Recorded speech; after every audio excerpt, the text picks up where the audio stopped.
Good morning, my virtual friends. Mrs. McBride coming to you straight from my office here at school. The first thing I wanted to do is I hope that you grabbed your blue sheet. Mine got a little, don't know what happened to it, but we're starting a new panel and I want you to label this panel forces.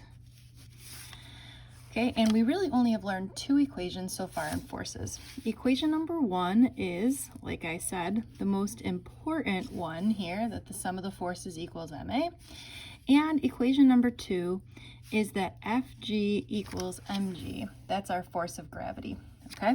And we're gonna come back to this in a second, so keep this sort of out. What you'll need today is your notes. I'm here on page 10, and you're also going to need a calculator. So here we go.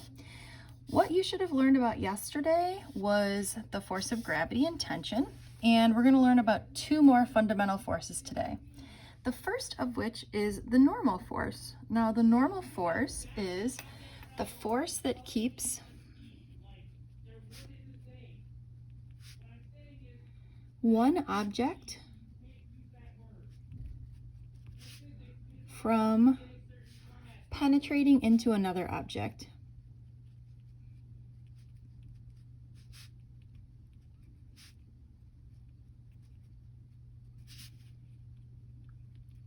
Where I always think that the normal force is the force that keeps an object from falling through the floor, okay, or falling through a chair, or whatever surface you're resting on. It's that force that's providing the equal and opposite reaction to you pushing down, okay? The symbol for the normal force is Fn, and the normal force always points perpendicular to the surface. So for example, if I'm sitting here on a flat surface, okay, since this is the flat surface, the normal force always points perpendicular to the surface, or basically it's the force that is opposing gravity. Okay, so as hard as you push down on the surface, the normal force is pushing you up.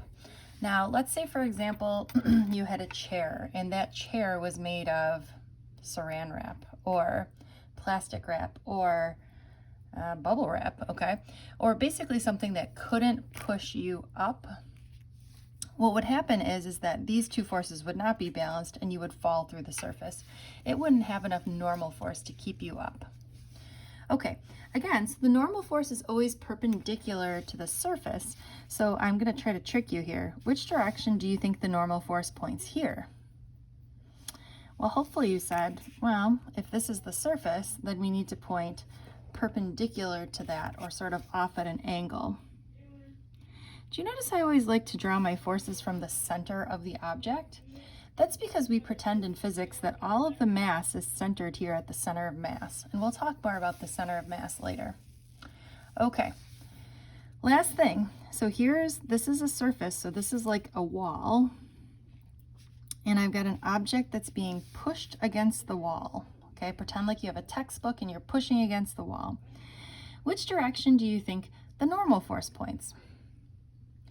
Hopefully you're saying it still points perpendicular to the surface, and since the surface is in this direction, that it's going to point perpendicular to that.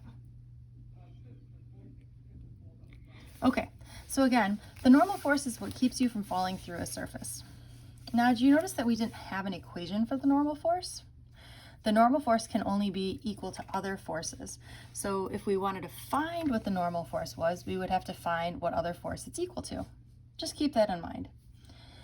All right, next, moving on, let's talk about friction. I was just giving you a little friction example. All right, so what friction is it is a force parallel to a surface that opposes motion.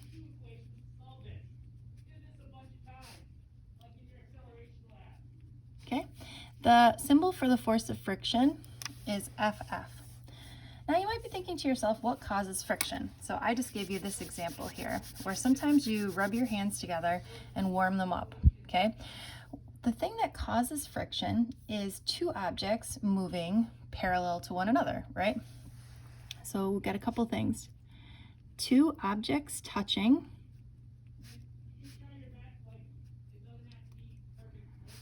moving parallel to each other. Okay? Now, I just want to add that my hands look pretty smooth, right? So why do they cause friction when they're two smooth objects?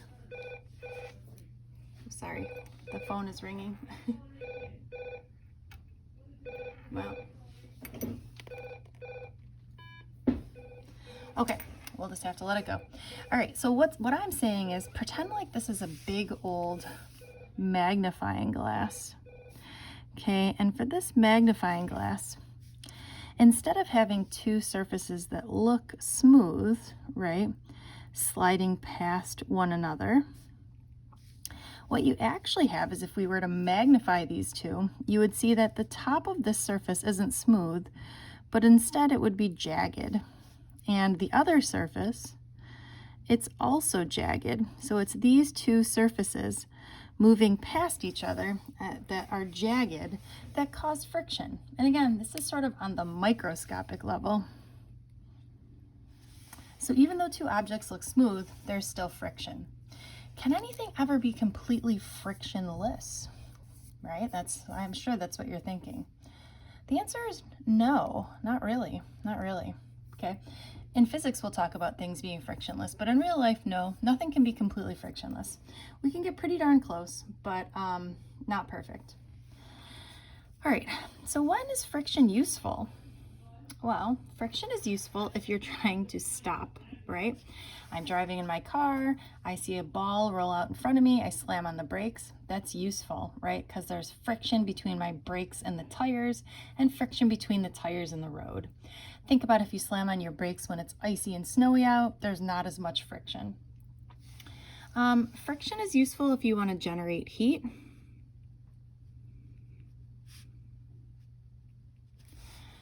Okay, friction is also useful for holding objects together.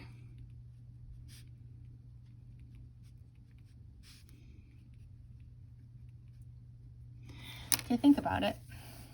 If you have a sweater here, the cloth is woven together. Well, what keeps it together? Well, you guessed it, friction. It's the friction that holds that cloth together. In a world with no friction, you would not be able to start or stop. You would not be able to generate heat. You would be naked because there would be no clothing, because all of the clothing, instead of just, weaving together, would... So you would be naked, you would go to pick something up, right? And there would be no friction, so you couldn't actually pick something up. It would be a really terrible existence. So I hope I'm reading your thoughts correctly when I say thank goodness for friction. So what if you want more friction, right? So all of a sudden I'm like, uh-oh, I think I need some more friction, okay? Well, you can get more friction by having a heavier object and also changing the surfaces.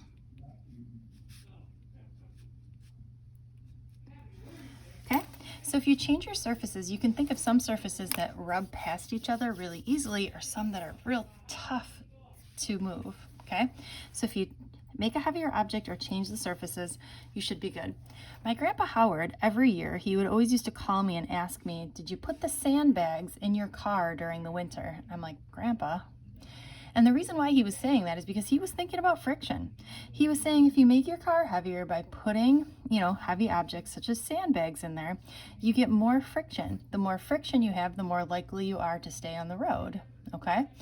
And the safer your driving becomes. So thanks, Grandpa Howard. All right. Last thing, let's draw some free body diagrams, and then we're going to move on to the exciting page 7. Here we go. So what if we have a free body diagram representing the force of friction? So let's actually draw just a D, a diagram. Okay, so let's say, for example, you're pulling this with some force. Okay, then we can say that the force of friction is going to be opposite the direction of motion. What other forces are acting here? Yep, the normal force is pointing perpendicular to the surface, and the force of gravity is always pulling us down. Let's draw another diagram, not a free body diagram, representing the force of friction on a ramp. All right, so here's a ramp. Here's our object on the ramp. Okay, so what forces are acting here? Well, what do you think is going to happen to this block? I think it's going to slide down the ramp. So I think that the force of friction is going to act opposite the direction of motion. We also know from over here that our normal force points in this direction and our force of gravity points down. Now, a lot of people think that there's some force that pulls this down the ramp. There isn't, okay? All right, flipping to page 11. Here we go. There are 3 different types of friction here. The first type of friction is static.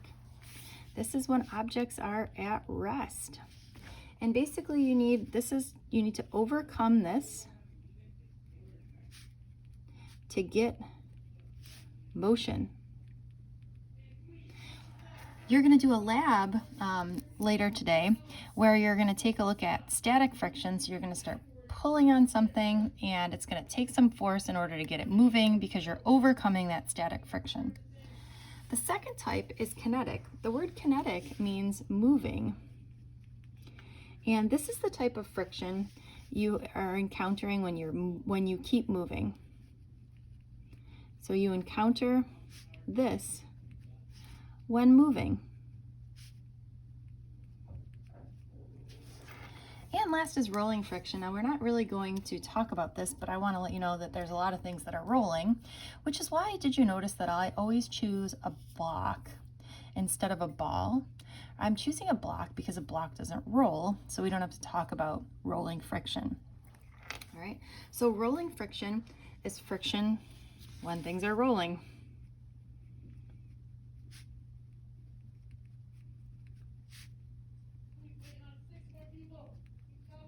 Okay, and how does the magnitude of the kinetic friction compare with the magnitude of the static friction? Okay, we're going to start by saying that the force of static friction is larger than the force of kinetic friction. And what this means is that it is harder to get moving than to stay moving. And you'll see this in your lab today. All right, friends, if only there was an equation. Don't worry, there is. Okay, so the amount of friction we said depends on 2 things, the surfaces and something called the normal force, right? So we said if it's heavier, think about Grandpa Howard and the sandbags. Okay, let's talk about these things. So the nature of the surfaces in contact. These surfaces, we're going to say that the nature of the surfaces in contact are going to deal with something called mu. Okay, so this is really like make a U with a tail and then give it another tail. Okay, this is the Greek letter mu, and the nature of the surfaces are going to be something called the coefficient of friction. Okay, or what we said was mu. Do you want some mu jokes? Where do physicists go to learn about friction? The museum. What does a physics cat say? Mew. Where does a physicist take his girlfriend on a date? The movies. All right, I'll stop. Okay, so the coefficient of friction is, it depends on the surfaces.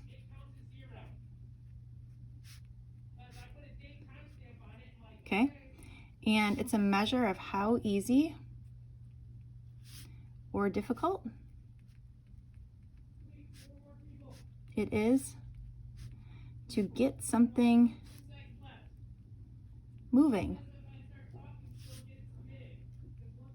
Okay, mu has values between 0 and 1. Okay, 0 is low friction. 1 is high friction. And it's also, I'm going to say, munitless.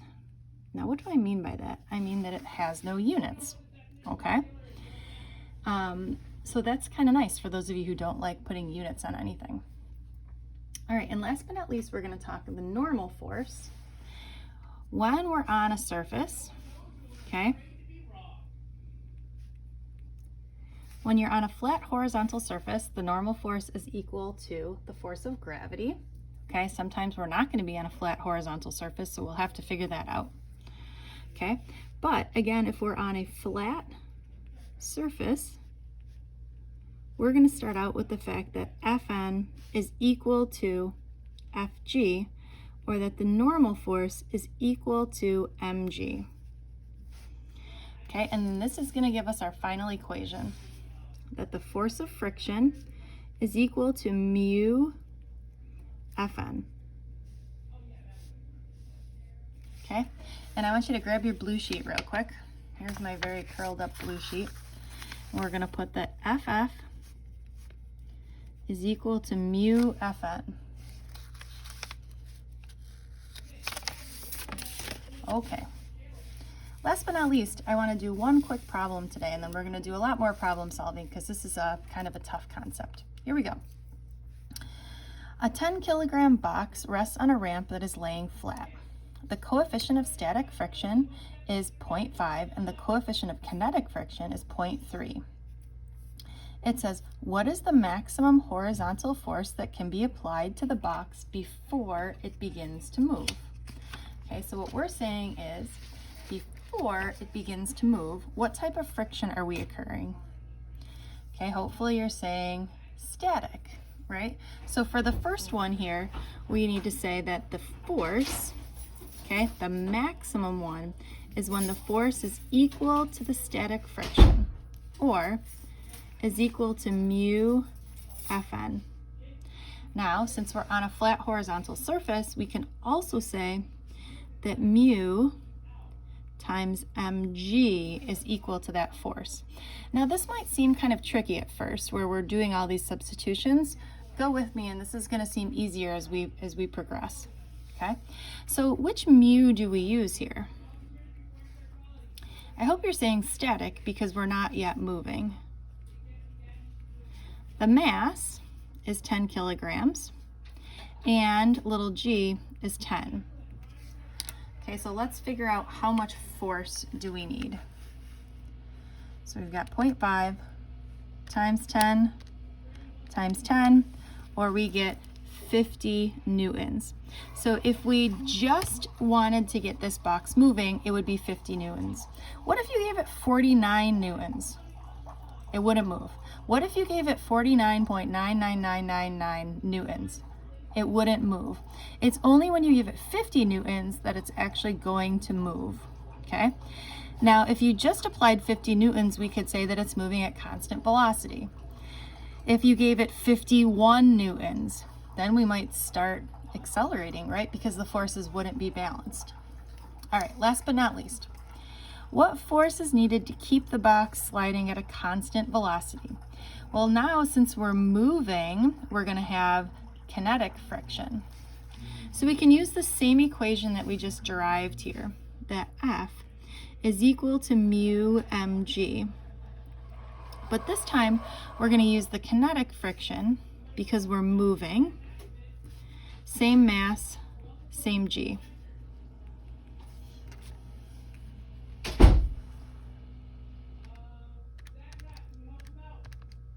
Okay, so we get, 0.3, that would help. We get 30. And this is good because we know that the force of static friction must be larger than the force of kinetic friction, so we're in business. All right, I hope you enjoyed.